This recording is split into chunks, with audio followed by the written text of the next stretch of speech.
Once again to this class. In my earlier videos, I have completed the concept of force, concept of inertia, Newton's first law, and we have completed also Newton's second law. So today we'll do certain problem based on Newton's second law. So let me take my first problem. तो first problem जो ninth base के standard पे पूछा जाता है student से, suppose there is a block, this block has mass 10 kg, right? And this block, suppose we apply a force, we need to calculate how much we apply a force, so that this block is initially have a speed of 5 meter per second. So after applying force, this block has gained a speed of, suppose 10 meter per second. 10 meter per second it has gained speed in 2 seconds. Time required is 2 seconds. So what is the quantity of force we have applied? We need to find that. So how we'll do? See, final velocity of block is 10 meter per second. Initial velocity is 5 meter per second. So final velocity is 10 meter per second. And initial velocity u is 5 meter per second. Okay, and time has given that 2 seconds it required to gain a velocity of 10 meter per second from 5 meter per second. So we have acceleration, we will calculate the acceleration. So acceleration is here, final velocity minus initial velocity upon time taken. So this final velocity will be 10, initial velocity will be 5, and time is taken as 2 seconds, so it will be 5 by 2 meter per second. 2 meter per second square. This is the acceleration. And from, if we have calculated the acceleration, then we calculate the force also. Force is nothing but mass into acceleration. So mass is here given 10 kg and acceleration is 5 by 2. So it will be 25 Newton. Means we need to apply 25 Newton force for this block to have a velocity of 10 meter per second from 5 meter per second in 2 seconds. Okay, I hope आपको ये problem समझ में आया होगा. ये बहुत ही basic level का problem है. कुछ और भी प्रॉब्लम हम लेते हैं, right?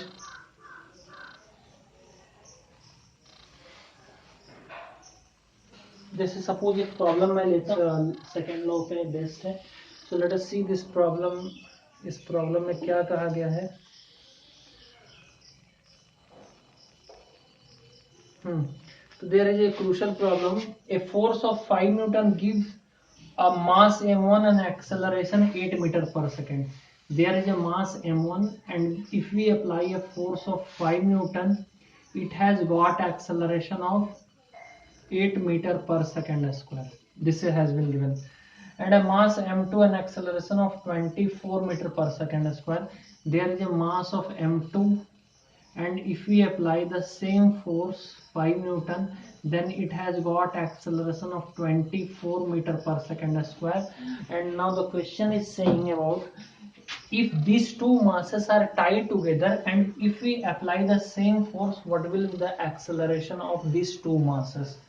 So if these two masses m1 plus m2, this is plus sign, m2 is tied together, and if we apply the same force, what will be the acceleration of this system? This question has been asked, so we need to find that. So from here, this question is very easy. First we step by step do the problem. In first step it has been said that m1 को 5 Newton का force दिया जाता है और उस पे acceleration आ जाता है 8 मीटर पर second. So I can write f equal to m1 into a1. So f is 5 Newton and m1 is this one और a1 is 8. So m1 का हम वैल्यू निकाल लेंगे, that will be 5 by 8 kg, right? This thing should be clear. Now second step में वही force जो हम m2 को देते हैं, तो उस पे एक्सेलरेशन आ जाता है 24 मीटर पर सेकेंड. तो 5 by m2 into 24 meter per second square. So m2 will be 5 by 24 kg. So from here we have found the value of m1 and m2.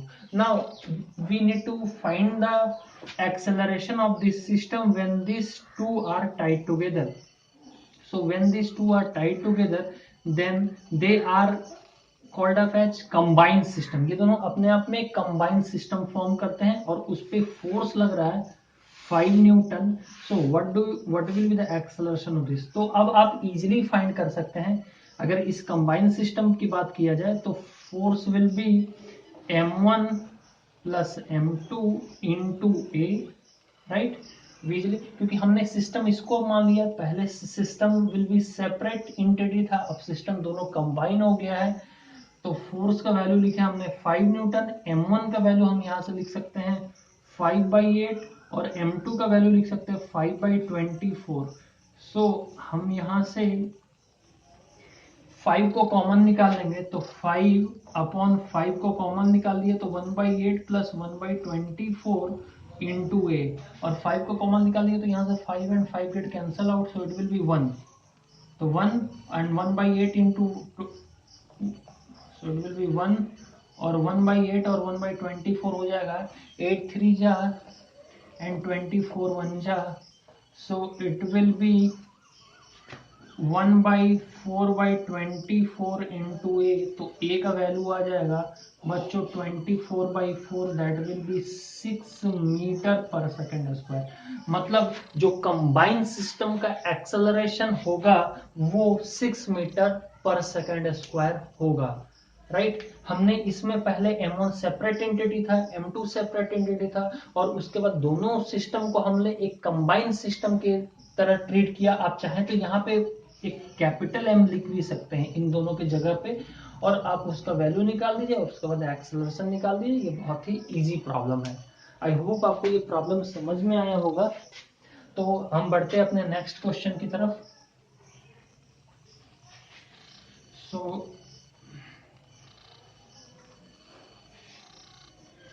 तो ये न्यूटन सेकेंड लॉ से कुछ हमने problem किए. एक और problem ले लेंगे. Okay, let us take one more problem based on above concept, and this problem is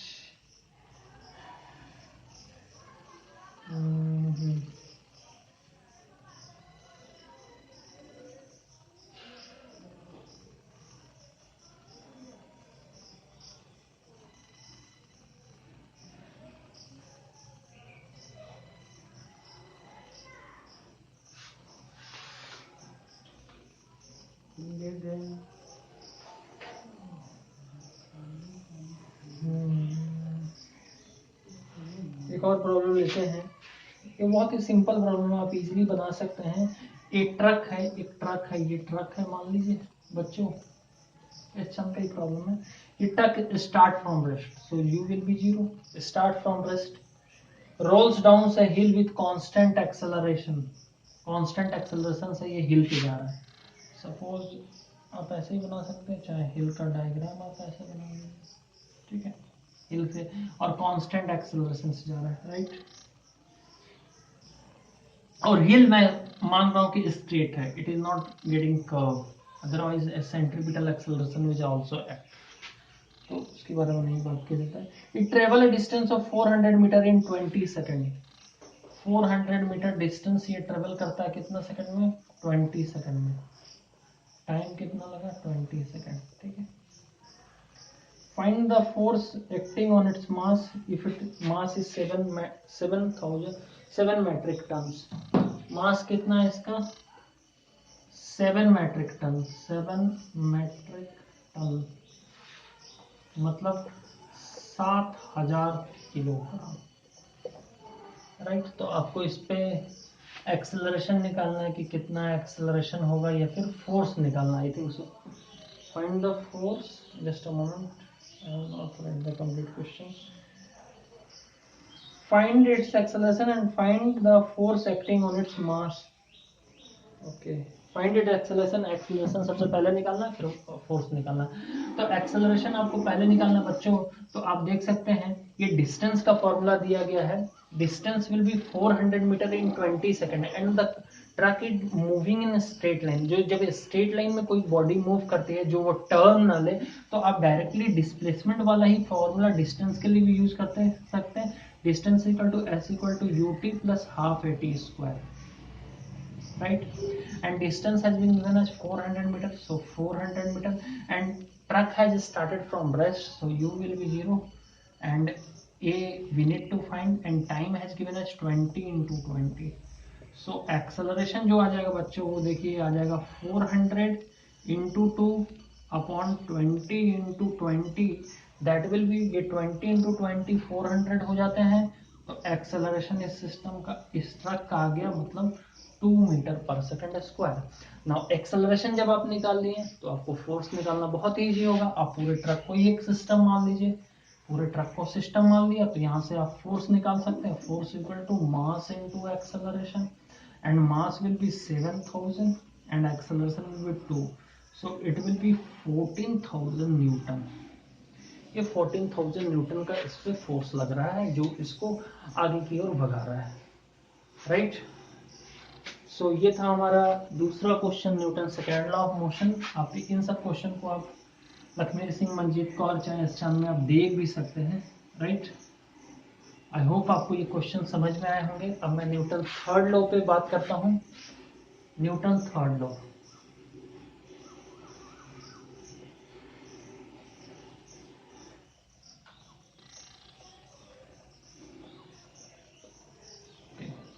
Newton third law क्या कहता है? न्यूटन थर्ड लॉ ये कहता है कि every action has an equal and opposite reaction. तो अगर मैं इस बोर्ड को प्रेस करूं, like I am pressing, so there is a reaction force also act on my this hand, this thumb or this finger, there will be a reaction force due to board also, right? Suppose there is a boy, there is a wall, ये wall है और एक लड़का यहाँ है और ये क्या कर रहा है कि इस दीवार को धक्का दे रहा है धक्का दे रहा है, तो there will be action, he is pressing the wall, so there will be action here, and there will be equal and opposite reaction also on boy also, right? तो Newton third law of motion को हम define कैसे करेंगे, इसके और भी कुछ example मैं अभी आपको बताता हूं। तो इसका हम डिफिनेशन लिखेंगे, for every action on one body there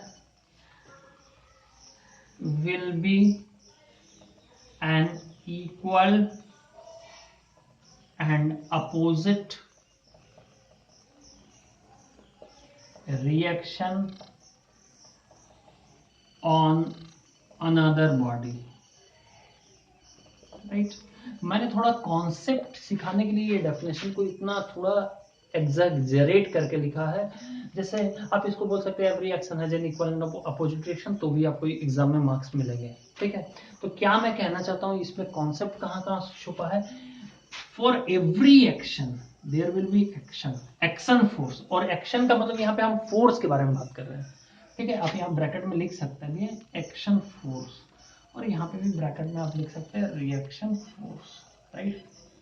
आप केमिकल रिएक्शन मत समझ लेना इसको, ठीक है?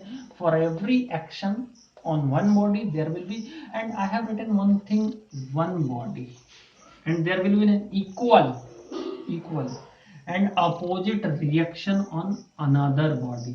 This underlying thing will give us a suitable concept. So what does it give? कि जैसे ये बॉय जो है प्रेस कर रहा था वॉल को, राइट? ये बॉय प्रेस कर रहा था जब वॉल को, तो there will be action force on wall and reaction force on boy, right? आप ये कभी भी गलती मत समझना कि एक्शन और रिएक्शन सेम बॉडी पे होता है। जैसे कभी कभी मैं बहुत सारे स्टूडेंट से पूछता हूँ कि इसमें जैसे ये ब्लॉक है मास का, इसमें एक्शन और रिएक्शन फोर्स बताइए, तो बता देता है कि ये नॉर्मल कांटेक्ट है, ये mg है एक्शन फोर्स, और ये नॉर्मल कांटेक्ट है रिएक्शन फोर्स। ये एक बहुत ही गलत कॉन्सेप्ट है, राइट? मैं क्यों बता रहा हूं, क्योंकि mg भी जो ग्रेविटेशनल फोर्स है वो मास, इसी मास पे ही लग रहा है, और जो नॉर्मल कांटेक्ट फोर्स है वो भी इसी मास पे लग रहा है। तो एक्शन एंड रिएक्शन फोर्स एक सिंगल मास पे नहीं लगते हैं, वो दूसरे दो डिफरेंट अपोजिट मासेस पे लगते हैं, चाहे जो दो डिफरेंट अपोजिट बॉडीज पे लगते हैं। तो ये कॉन्सेप्ट आपको जानना बहुत ही ज्यादा जरूरत है कि there will be an equal and opposite reaction force. तो अगर मुझसे कोई पूछे सर इसका तो आपने इसका एक्शन फोर्स क्या होगा, तो mass will also apply A contact force on this ground which is in opposite direction, and in reply with that the ground will exert an reaction force, right?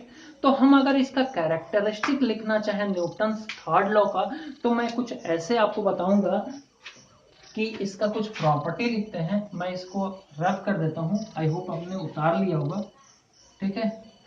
तो रब कर देता हूं और मैं बोलता हूं सबसे पहला, action and reaction forces act on two different bodies। सबसे पहली बात तो ये है, they are not going to act on the same body। दूसरा क्या है, action and reaction forces are of same nature। Same nature का कहने का मतलब है, अगर ये नॉर्मल कांटेक्ट अगर ग्राउंड पे ये ब्लॉक एक्शन फोर्स के रूप में लगा रहा है, तो उसका रिएक्शन फोर्स भी नॉर्मल कांटेक्ट होगा, राइट? जैसे आप ये नहीं बोल सकते कि इसका ये जैसे ग्रेविटेशनल फोर्स है, ये क्या है, ग्रेविटेशनल फोर्स है, और ये है नॉर्मल फोर्स। तो ये नॉर्मल फोर्स है एंड ये ग्रेविटेशनल फोर्स है, ये नॉन कांटेक्ट फोर्सेस है, ये कांटेक्ट फोर्सेस है। So these forces can not be action and reaction forces, नहीं हो सकते। आपका ग्रेविटेशनल फोर्स का जो रिएक्शन फोर्स है वो भी ग्रेविटेशनल फोर्स होगा, चाहे इलेक्ट्रोस्टैटिक फोर्स अगर एक्शन के रूप में लग रहा है तो उसका रिएक्शन भी इलेक्ट्रोस्टैटिक का ही नेचर का होगा। आप कभी भी नहीं कह सकते कि action and reaction forces are of different nature, they are always of same nature. तो आपको ये दो कॉन्सेप्ट हमेशा याद रखना है। और पहला तो two different bodies and action reaction forces are of same nature. तीसरा है कि action and reaction forces are equal and act in opposite direction.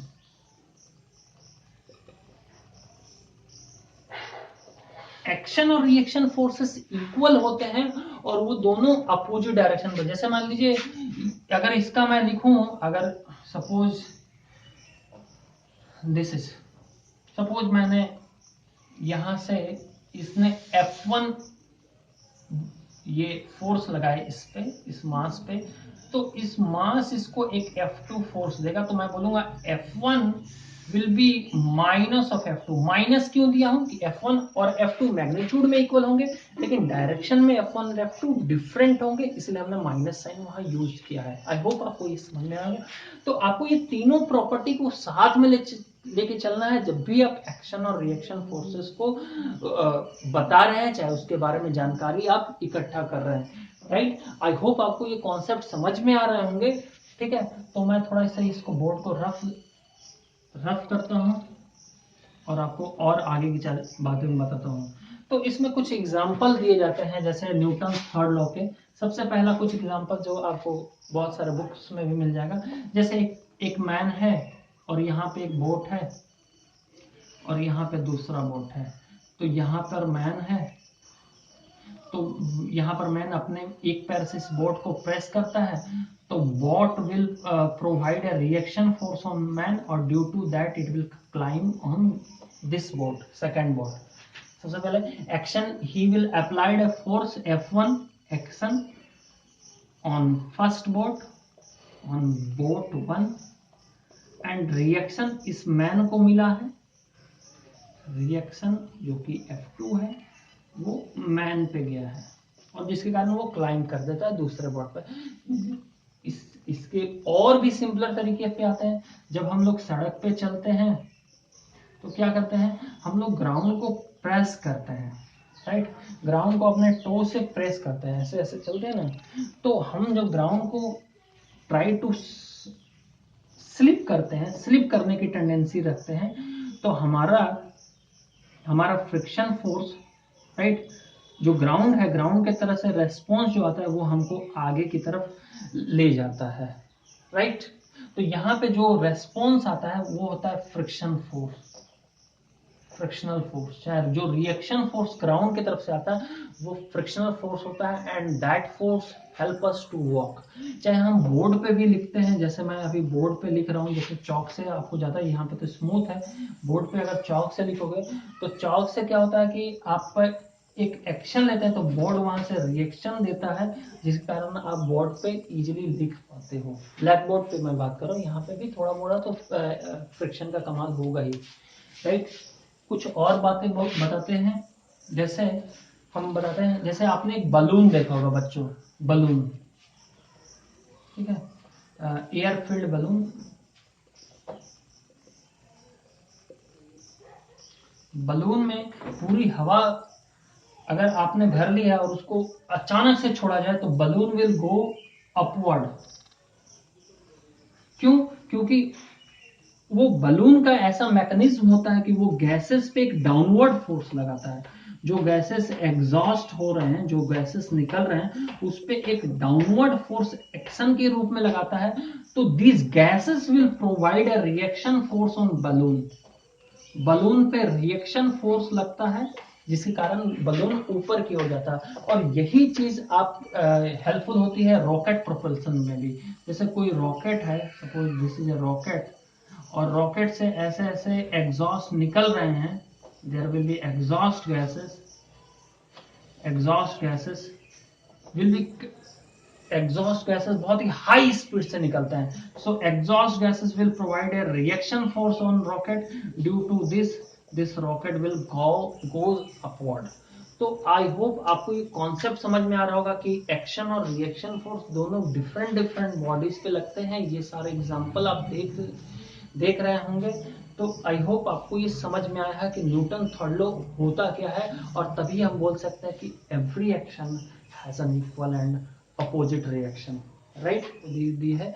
अब अगले क्लास में मैं आपको कंजर्वेशन ऑफ मोमेंटम और उससे रिलेटेड क्वेश्चन है, उससे रिलेटेड कॉन्सेप्ट सिखाऊंगा। सो बी विथ मी। अगर आपको ये वीडियो पसंद आते हैं तो आप इसको अपने सारे फ्रेंड के साथ शेयर करो, दूसरे बच्चों के साथ शेयर करो, और हमारे वीडियो पे जहां आपको समझ में नहीं आता वहां आप कमेंट करें, हमारे वीडियो को लाइक करें और हमारे चैनल को सब्सक्राइब करें। मैं सारा कंटेंट आपको अपने चैनल पे देने वाला हूँ, फिजिक्स हो या मैथ्स हो, सारे कंटेंट आपको मिलेंगे। Thank you so much for watching me.